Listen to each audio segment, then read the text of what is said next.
오늘 함께 나눌 주님의 말씀은 요한복음 4장 24절 말씀입니다. 요한복음 4장 24절 한 목소리로 읽겠습니다. 하나님은 영이시니 예배하는 자가 영과 진리로 예배할지니라. 한 번 더 읽을까요? 하나님은 영이시니 예배하는 자가 영과 진리로 예배할지니라. 아멘. 이 표어에 나와 있는 대로 올해 원래대로 예전대로 했다면 1월 1, 2, 3, 4월 동안 신년 기도회를 통해서 이 세 가지 주제로 하루에 한 가지씩 주제로 기도회로 나갔을 텐데 올해 여러 가지 사정상 신년 기도회를 못해서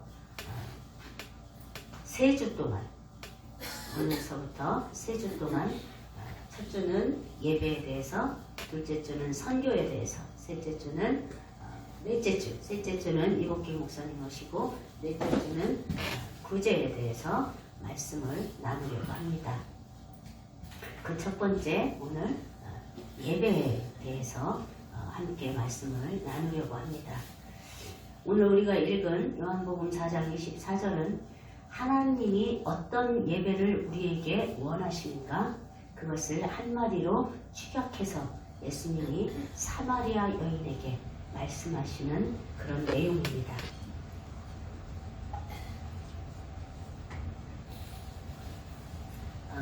이 사마리아 여인과 예수님의 대화를 통해서 예배에 대해서 그리고 우리의 영혼이 갈증을 느끼는 예배, 이것이 무엇인지, 하나님이 기뻐 받으시는 예배를 우리가 어떻게 오해하고 있는지, 이런 여러 의문들을 풀어보려고 합니다.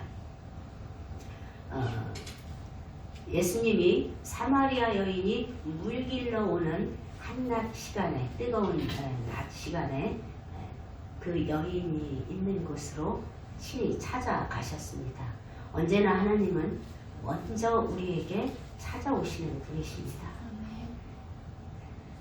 사마리아 여인에게 찾아가셔서 먼저 말을 건네십니다. 내게도 좀 물을 주렴. 그러니까 내가 갈증이 나니 나한테 물 좀 한 모금 주겠느냐, 그렇게 말을 건네셨습니다. 그런데 그때 당시에 사회적인 배경에 사마리아는 유대인들이 사마리아 땅을 밟지조차 않는 곳이었습니다. 오늘 우리가 오후 예배 때 읽을 열왕기하 16, 17장에 보면 왜 사마리아가 그런 곳이 되었는지를 알 수 있는데, 구약시대에 아수르에게 멸망당할 때, 북이스라엘이 멸망당할 때 아수르가 혼합정책을 펼쳤어요. 그래서 이 사마리아에 있는 북이스라엘에 사는 이스라엘 사람들을 다 끌어다가 이 아수르 여기저기에 다 흩어놨어요. 그리고 사마리아에는 아수르 여기저기 지역에 있는 사람들을 끌어다가 다 흩어놔서 이스라엘 백성과 아수르 사람들이 혼합되게 만들어놨어요. 그래서 같이 결혼하고 혼합을 할 수밖에 없도록 만들었어요. 그러니까 사마리아 지역에 살아가는 사람들, 북이스라엘 지역에 살아가는 사람들은 순수 이스라엘 백성이 아니게 된 거예요. 그래서 유대인들은 그들을 그때 당시에 정말 개 취급했어요. 사마리아인들. 그래서 사마리아를 지나가면 하루에 갈 길을 사마리아를 돌아서 사흘에 다니는 정도로 사마리아는 아예 사람 취급, 동족은 고사하고 사람 취급도 안 했던 시대 배경이 있습니다. 그런 시대 배경에 보아하니 유대인인 것 같은 예수님이 사마리아인인 자기에게 와서 물 좀 달라고 말을 건넨 거예요. 그러니까 사마리아 여인이 보아하니 유대인인 것 같은데 우리를 개 취급하는 당신이 어찌 내게 물을 달라 하십니까? 이렇게 볼멘 소리, 비꼬는 소리로 예수님께 반문한 거예요. 그러나 주님은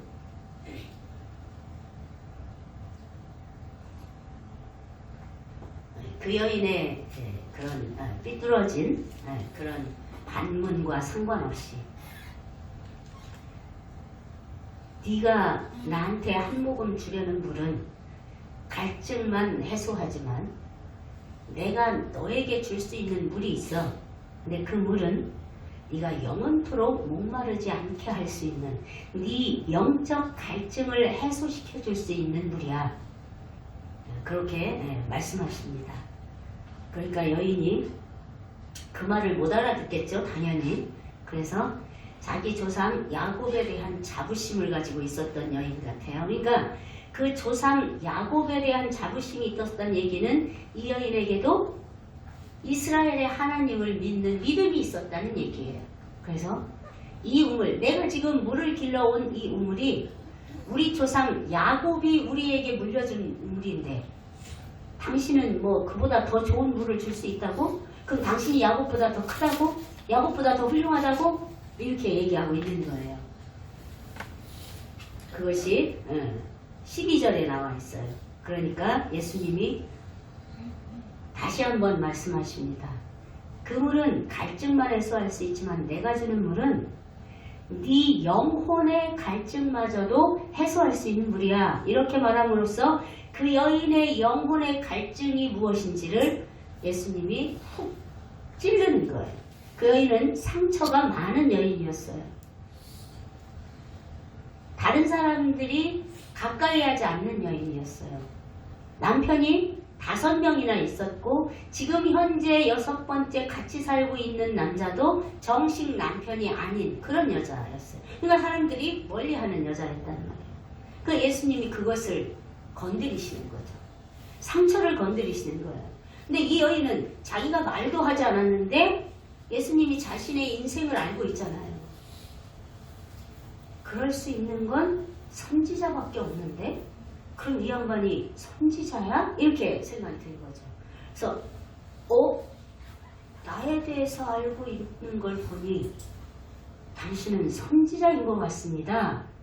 이렇게 얘기하죠, 예수님께. 그러면서 그 예수님이 선지자라고 인식되었을 때 이 여인은 드디어 자신의 내면에 가지고 있었던 영적 갈증인 예배에 대해서 질문합니다. 20절 보면 우리 조상들은 이 산에서 예배를 드리는데 유대인 당신들은 예루살렘에서만 예배를 드려야 참된 예배라고 합디다. 도대체 어떤 예배가 참된 예배인 겁니까? 이 산에서 드려도 괜찮은 겁니까? 아니면 예루살렘 가서 드려야만 하는 겁니까? 그렇다면 사마리아인인 우리는 갈 수 없습니다. 예배를 드리고 싶어도 드릴 수 없습니다. 나뿐만 아니라 모든 사마리아인이 그렇습니다. 도대체 어떤 예배가 진짜 예배인 겁니까? 이 묻는 거예요. 선지자라고 느끼는 순간 자신의 내면에 있던 갈증을 호소할 수 있는 거예요. 왜냐? 지금까지 이 여인은 선지자와 대화할 수가 없었어요. 왜? 선지자는 유대에만 있었단 말이에요. 근데 유대인들은 이 사마리아인들을 대화할 상정조차 하지 않는데 어떻게 그 질문을 할 수 있었겠어요? 할 수가 없었어요. 근데 이제 선지자를 드디어 만난 거예요. 그래서 그 어려운 내면에 있던 고민을 이야기하게 된 거죠. 거기서 말하는 이 산은 베델이라고도 하고 그리심산이라고도 하는 곳이에요. 남과 북 이스라엘이 갈라졌을 때 이 남유다에서 북이스라엘 사람들이 오지 못하게 했어요.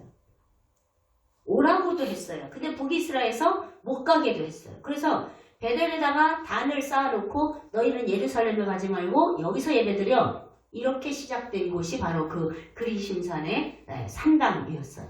네, 거기서 예배 드리는 거예요. 북이스라엘 사람들은. 그 흩어지고 남은 그 북이스라엘 사람들은 그나마 그 산당에서 예배를 드렸던 거예요.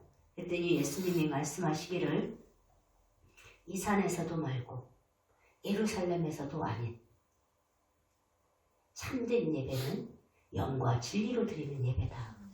즉 하나님이 받으신 예배는 장소와 상관이 없어. 장소를 따지시는 하나님이 아니야. 오늘날 우리로 말하자면 시간과 장소를 구분하지 않고 우리의 예배, 우리의 삶 전부, 매 순간의 전부를 예배로 받으시는 하나님이시라는 얘기예요. 시 공간을 초월하여 우리가 걸어가면서 드리는 나의 고백도 예배고, 우리가 심지어 화장실에 앉아서 내 고백을, 저는 집중이 제일 잘 되던데요. 화장실 아니면 샤워할 때 너무 집중이 잘 돼서 주님께 고백이 잘 나오더라고요. 주님과 교제하는 거예요. 그 시간마저도 주님은 예배의 삶으로 그 순간을 받으시는 거예요. 정자세하고 교회에 앉아서 또는 정자세하고 성경책 펴놓고 앉아서만 기도하고 찬양하는 것이 예배가 아닙니다. 주님은 내 안에 계시기 때문에 시 공간을 따지지 않습니다. 구분하지 않습니다. 내가 힘겨운 순간, 그 순간 내 힘겨운 나를 고백하는 것이 예배입니다. 내가 감사의 일이 넘치는 그 순간 주님 앞에 그 감사로 찬양하는 것이 예배입니다. 오늘 주님이 영과 진리로 예배한다는 건 바로 그렇게 성령 하나님께서 함께 하심을 따라 그 순간 나의 슬픔을, 나의 아픔을, 나의 기쁨을, 나의 감사를 주님 앞에 올려드리는 것을 주님은 영과 진리로 드리는 예배다, 그렇게 말씀하고 있는 것입니다. 예배의 어원에 대해서 우리가 한번 오늘 살펴보려고 해요.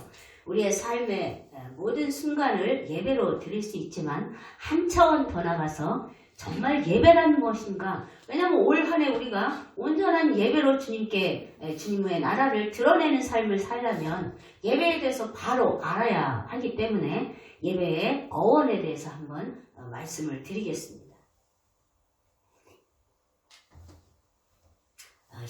히브리어로 예배는 아바드라는 단어를 사용합니다. 아바드라는 단어의 뜻은 섬긴다라는 뜻인데, 이 섬김은 우리가 생각하는 친절을 베푸는 정도가 아니라 노예가 자신은 없고 주인의 주권만을 따라 섬기는 태도, 이것을 아바드라고 말합니다. 이것이 예배라는 단어예요. 또 하나 히브리어의 예배라는 단어는 샤하라는 단어가 있는데, 그것은 부복하다라는 뜻이에요. 이 부복하다라는 건 납작 엎드리는 상태. 그러니까 내가 누군가를 경배하는데, 내가 누군가를 나의 주권자로 삼고 그분에게 납작 엎드리는 자세를 말해요. 자, 내가 납작 엎드리면 내가 보입니까? 내게 경배받는 사람이 보입니까? 나는 안 보이고 내게 경배받는 사람만 보여요. 이게 예배라는 거예요. 헬라어로는 프로스키네오라는 단어가 예배라는 단어인데, 이 뜻은 경배한다라는 뜻이에요. 그런데 이것이 고대어의 원어의 뜻을 보자면 노예가 주인의 발에 입을 맞추는 행위다. 자, 내가 주인의 발에 입을 맞추기 위해서는 나는 낮아져야 되겠죠. 앉아야 되겠죠. 그러면 누구만 보입니까? 주인만 보이죠. 이게 예배라는 거예요. 영어로는 우리가 잘 알다시피 worship, 이것이 경배하다라는 뜻의 예배입니다.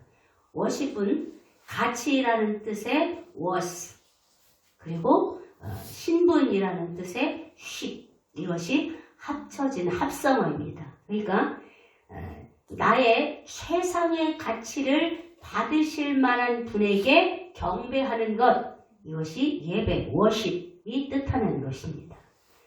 나의 최상의 가치, 나의 최상을 받으실 만한 분에게 경배드리는 것이 worship입니다. 그러니까 한마디로 말하면 이 예배라는 단어의 모든 원어를 합치면 나는 보이지 않고 나는 없어지고 예배를 받으시는 주님만 충만하시고 그 주님만 드러나시는 것, 이게 예배라는 거예요. 그런데 주님이 거기에다가 뭐라고 말씀하시냐면 영과 진리로 예배한다 그랬잖아요. 영은 알겠어요. 스피릿, 성령, 그리고 우리의 영을 말합니다. 그러니까 영으로 드리는 예배를 의미하는 거예요. 성령을 따라, 성령의 인도하심을 따라 영으로 드리는 찬양, 영으로 드리는 기도, 영으로 드리는 예배, 영으로 받아들이는 말씀, 이것이 예배라는 거예요. 근데 거기에 진리, 영과 진리라고 했어요. 진리는 말씀입니다. 그러니까 진리, 말씀 앞에 나의 삶을 드려서 나는 없고 그 예배를 받으시는 주님으로만 충만한 것, 그 주님만 드러나는 것, 이것이 예배의 의미인 겁니다. 이 예배를 우리에게 가장 리얼하게, 가장 이해하기 쉽게 가르쳐 주신 것이 바로 구약시대의 제사입니다. 5가지 제사가 있는데 그 중에 번제가 예배의 기본 정신입니다. 번제는 어떻게 드리는 제사냐면 내가 주님께 드릴 제물을 가지고 와요. 소든 아니면 염소든 양이든 흠 없는 것으로 가지고 와서 성막으로 가지고 와서 그 성막에서 그 내가 가지고 온 제물에게 내 손을 얹고 안수합니다. 그때 안수하고 드리는 기도는 나의 모든 죄, 내가 지금 주님 앞에 가져온 모든 죄를 이 동물에게 전가시키는 거예요. 내 입술로 고백해서 내가 분노하고 살았습니다. 내가 내 형제를 사랑하지 않았습니다. 내가 내 부모를 공경하지 못했습니다. 내가 주님만을 섬기지 못했습니다. 내가 우상도 기웃거렸습니다. 내가 주님을 온전히 섬기지 못했고 이웃의 것을 탐낸 적도 있습니다. 모든 죄를 이 짐승, 이 제물에게 다 고백해서 전가시켰어요. 그래서 이제 내 죄는 나를 떠나 이 짐승, 제물에게 갔어요. 그리고 그 제물이 내가 돼서, 내가 그 제물이 돼서 각을 뜨고 피를 다 쏟고 모든 것을 번제단 위에서 다 태웁니다. 그 동물에게서 나온 거 각을 뜨고 기름 따로 분류시키고 염통 따로 분류시키고 다 분류시켜요. 그런 다음에 하나하나 번제단에 올려놓고 다 태웁니다. 남김없이 태워요. 그 남김없이 태워드리는 연기, 그것이 하나님의 기뻐 받으시는 제물이에요. 이게 번제예요. 다른 제사, 5가지 중에 나머지 제사는 일부분만 태워드리고 나머지는 제사장의 몫으로 줍니다. 왜? 제사장들과 그 레위인들이 그것을 가지고 먹고 살아야 하기 때문에. 그런데 번제는 그렇지 않아요. 번제는 남김없이 다 태워서 주님 앞에 올려드립니다. 그 동물이 탄 게 아니라 실제로는 내가 탄 거예요. 내 죄된 내가 다 태워져서 주님 앞에 올려드려진 거예요. 이게 예배의 기본 정신이라는 거예요. 그럼 오늘날 어떻게 나를 태울 수 있느냐? 선포되는 말씀, 우리가 읽어가는 그 성경 말씀 앞에 나를 비추는 거예요. 그 성경 말씀에 사랑하라고 했다면 내가 정말 이 사람처럼 내가 너를 사랑하는 것처럼 주님이 우리를 사랑한 것처럼이 우리의 사랑의 기준인데 그 기준에 비춰 나는 사랑했는가? 내 중심으로 사랑하지 않았나? 받는 것을 더 원하지 않았나? 나의 다툼이 어디서 비롯됐었을까? 나의 시기와 질투는 어디서 비롯되었을까? 이 사랑이 없었기 때문이었군요. 주님, 나는 그 사랑이 없는 자입니다. 주님의 말씀 앞에 그 부족했던 내 사랑, 부족한 내 마음을 드립니다. 이게 말씀 앞에 나를 깨뜨리는 거예요. 아멘. 사울이 다윗을 시기 질투하여 죽이려고 했다는 설교를 들었습니다. 주님, 그 사울이 나는 아닐까요? 만약에 내 안에 있는 이 조그만 시기 질투가 더 놔두면 사울과 같이 되진 않을까요? 주여, 나도 그 시기 질투 있거든요. 내 친구에게, 내 이웃에게 나도 시기 질투 할 때 있었거든요. 그 시기 질투가 이렇게 무서운 건지 몰랐네요. 주님, 나의 시기 질투를 받으시옵소서. 그것마저 깨끗게 하셔서 온전한 사랑을 이루어가는 자가 되게 하소서. 그렇게 주님 앞에 고백하며 말씀을 듣는 게 그 말씀 앞에 나를 깨뜨려 드리는 예배예요. 설교를 들으면서 못했습니까? 집에 가서 하면 됩니다. 깨달아졌다면, 그 말씀이 마음으로 받아들여졌다면 집에 가서라도 주여 내가 오늘 말씀을 들었는데 그 사울이 곧 나인 것 같습니다. 사울만큼은 아니지만 그 씨앗이 내게도 있습니다. 시기질투라는 씨앗이 내게도 있어서 사람을 더 인식하고 주님을 인식하지 못했던 사울이 내게도 있어서 나도 능히 사울과 같은 짓을 할 수 있을 것 같습니다. 이런 날을 주님께 드립니다. 이게 말씀 앞에 내 삶을 깨뜨리는 예배인 것입니다. 그것이 나를 태워 주님 앞에 올려드리는 예배입니다. 그게 번제예요. 우리는 매 순간 그런 것이 나오는 사람들 아닙니까? 매 순간 그 내 안에서 나오는 자를 주님 앞에 그렇게 고백함으로 짐승에게 안수, 전가하는 게 아니라 지금은 직접 예수 그리스도의 피를 힘입어 주님께 고백하는 것, 회개하는 것, 이게 전가하는 거예요. 그럴 때 주님이 받으시고 우리의 그 고백을, 회개를 제물로 받으시고 우리의 삶을 받으시는 거예요. 그게 예배입니다. 이게 영적 예배인 거예요. 그래서 로마서 1장 21절을 같이 보면 바울이 로마 교회에게 편지할 때 이 영적 예배에 대해서 이렇게 이야기합니다. 같이 읽어볼까요? 그러므로 형제들아 내가 하나님의 모든 자비하심으로 너희를 바라노니 너희 몸을 하나님이 기뻐하시는 거룩한 산 제물로 드리라. 이는 너희가 드릴 영적 예배니라. 이 말씀이 바로 지금 제가 말씀드렸던 내용인 거예요. 내 삶을, 내 몸을, 신약시대인 지금 내 몸을 어떻게 제물로 드리겠냐고요. 생명이 하나인데, 그죠?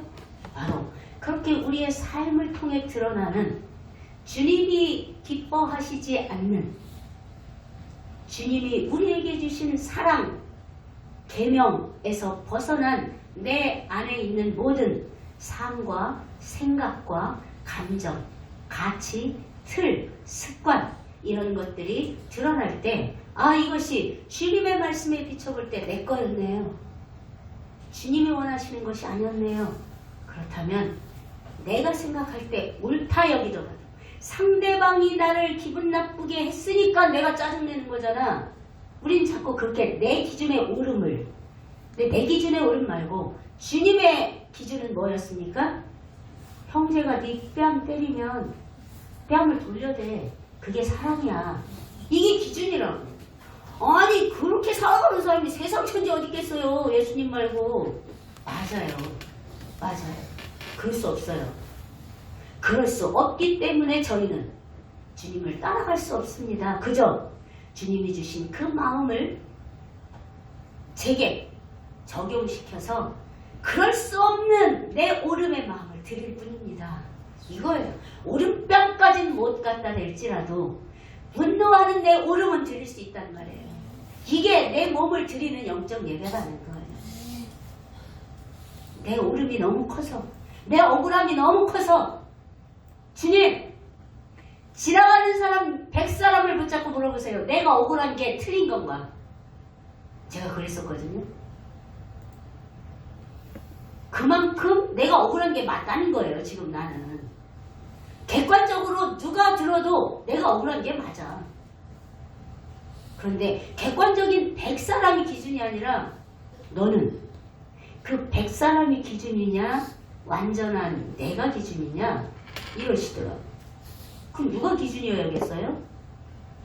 지나가는 100사람보다 다 그래 네가 억울하겠네 이렇게 말해주는 100사람이 기준이 아니라 주님이 기준이라는 거예요. 그럼 주님의 말씀에 뭐가 기준이라는 거예요? 원수도 축복하라래. 저주하지 말고. 원수 갚는 거 네가 하지 말라네. 주님께 맡기라네. 말씀에 자기가 갚아주시겠다고. 그러니까 어떻게 내가 억울해서 가서 퍼붓는 건 내가 보복하는 거거든. 내가 원수 갚는 거거든. 근데 주님의 말씀은 아니 나한테 얘기해. 그거 네 억울한 거 나한테 얘기해. 내가 갚아준다니까? 약속을 하셨단 말이죠. 그러니까 내 억울한 거 주님 앞에 드리는 거예요. 가서 그 사람한테 쏟아붓고 싶은 거 그대로 리얼하게 주님께. 리얼하게 해도 돼요. 육두문자 써가면서 리얼하게. 주님 앞에는. 사람 앞에 가서는 그러지 말고 주님 앞에는. 그게 정직한 내 감정이잖아요. 다윗이 그랬잖아요. 심지어 다윗이 억울해서 뭐라고 했어요? 저 자식의 자식까지 4대까지 자식이 없게 해주세요. 내가 너무 억울하니까. 이게 지금 내 안에 들끓고 있는 죄악된 마음인 거잖아요. 그걸 포장하지 말라고. 제 안에 지금 수많은 악이 들끓고 있어요. 이렇게 포장하지 말고 리얼하게. 가서 내가 지금 저 사람을요. 저 패고 싶고요. 많은 사람들 앞에 개망신 주고 싶고요. 내 안에 떠오르는 모든 이 악한 감정들을 주님 앞에 다 쏟아놓는 게 재물이에요. 짐승을 태우는 그 재물이 지금 내 안에 모든 감정을 쏟아놓는 게 그 재물이라고. 주님은 그 재물을 기쁘게 받으셔서 우리 안에 주님의 사랑으로, 주님의 평안으로, 주님의 진리로 채워주신다는 거예요. 이게 예배라는 거예요. 그러니까 오늘 우리가 은혜 받았다라고 얘기할 때 그냥 좋은 말씀 들었다. 그래 그렇게 살아야지. 근데 난 그건 참 잘하는데. 이건 오늘 은혜 받았다라고 할 수 없는 거예요. 은혜 받았다라는 건 내가 죽어야 되는 거지. 그리고 주님으로만 충만한 게 은혜 받은 예배인 거예요. 오늘 우리가 찬양하는 것처럼 우물가의 여인은 바로 이 사마리아 여인인데, 이 사마리아 여인처럼 헛되고 헛된 것을 구했다는 건 지금 현재 내 갈증만 해소할 수 있는 물을 구했어요. 그리고 예배의 장소를 구했어요. 그러나 그건 참된 예배가 아니었던 거죠. 장소와 상관없이 말씀 앞에 내 삶을 깨뜨려 드리는 게 진짜 예배야. 그 이야기를 들었을 때 사마리아 여인은 그 예수님이 말씀하시는 예배의 뜻을 알아들었고, 내가 선지자를 만났다, 내가 메시아를 만났다 하면서 성읍 안으로 들어가서 많은 사람들에게 떠들었다. 복음을 전했다. 그래서 그가 고백했습니다. 오 주님 채우소서. 나의 찬을 높이는데 이 찬이 뭡니까? 나의 영적 찬이에요. 성령의 기름을 부어달라는 얘기예요. 내 삶을 깨뜨립니다. 옥합을 깨뜨린 마리아 이야기입니다. 마리아는 자기의 전부를 올인했습니다. 예배에. 마리아가 깨뜨린 향유 옥합은 지금으로 말하면 3천만 원가량 되는 1년치 월급에 보통 직장인에 해당하는 그런 액수예요. 보통 여인들이 향유를 모을 땐 결혼을 위해서 그렇게 자신의 월급에서 조금 쪼개서 그렇게 향유를 모으는데, 자신의 전 재산을 깨뜨려서 주님의 머리 위에 붓습니다. 그때 당시는 부한 사람일수록, 귀족일수록, 높은 지위일수록 값비싼 향유로 장례를 치러줍니다. 그 몸에 발라서 자기에게 가장 귀한 향유를 깨뜨려서 주님의 몸에, 머리에 부은 거죠. 그래서 제자들은 야 그거 팔아서 가난한 자들을 도왔으면 얼마나 많은 사람을 도왔겠어. 비난하죠. 마리아는 제자들이 알아듣지 못한 예수님의 말씀을 알아들었던 거예요. 내가 죽고 십자가에 죽고 사흘 만에 다시 살아날 거야. 그리고 내가 너에게 영원한 생명을 줄 거야. 이 말씀을 제자들은 예수님이 돌아가시고 성령이 오실 때까지 몰랐어요. 마리아는 알아들었던 거예요. 그래서 예수님의 장례를 준비하도록 자기 자신의 전부를, 거기서 말하는 옥합, 자기 자신이 가진 전 재물만 드린 게 아니에요. 자신의 머리털로 예수님의 발을 씻겼다는 건 자신의 삶도 다 깨뜨려 드렸다는 거예요. 발을 씻을 만큼 자신은 주님 앞에 납작 엎드려서 경배받으실 주님을 높여드렸다는 얘기예요. 이게 마리아가 옥합을 깨뜨려 주님 앞에 드린 예배예요. 이게 주님이 오늘 우리에게 원하시는 예배예요. 나는 온전히 사라지고 주님만 나타나는, 주님만 높여드리는 예배. 이것이 영과 진리로 드리는 예배입니다. 이 예배가 바로 설 때 선교도, 구제도, 하나님 나라를 나타내는 삶도 가능해지는 거예요. 이 예배가 바로 서지 않았는데 헌신한다고 해도, 봉사한다고 해도 그건 자기 의가 드러나기 때문에 주님의 나라가 드러나게 할 수 없다는 거예요. 처음엔 자원하는 마음으로 하는 것 같지만 어느 순간 내 마음이 좁아지면 내 의로 나타나거든요. 그게 우리들이거든요. 그래서 이 예배를 통해 내 삶이 그렇게 드러날 수 있는 내가, 내 자아가 주님 앞에 생각과 감정과 습관, 이 모든 것을 포함한 내가 주님 앞에 깨뜨려 드려졌을 때 온전한 헌신, 온전한 선교, 온전한 봉사, 온전한 섬김, 온전한 사랑이 이루어질 수 있는 것입니다. 우리가 온전히 선교하고 구제할 때, 우리가 온전히 섬기고 사랑하는 사람이 될 때 주님의 나라를 삶으로 나타내는 한 사람의 교회, 공동체의 교회, 그렇게 내 삶이 깨뜨려 드려지는 예배를 드릴 때 온전한 사랑, 온전한 섬김, 이것이 되어지고 이것을 통해 주님의 나라를 삶으로 드러낼 수 있게 되는 것입니다. 정말 예배의 삶을 걸고 진리의 말씀 앞에 나 자신을 깨뜨려 드리는 그런, 그래서 주님으로 충만함을 날마다 경험하는 올 한 해 주영의 모든 성도들이, 그리고 가정들이 되기를 주님의 이름으로 축복합니다. 아멘.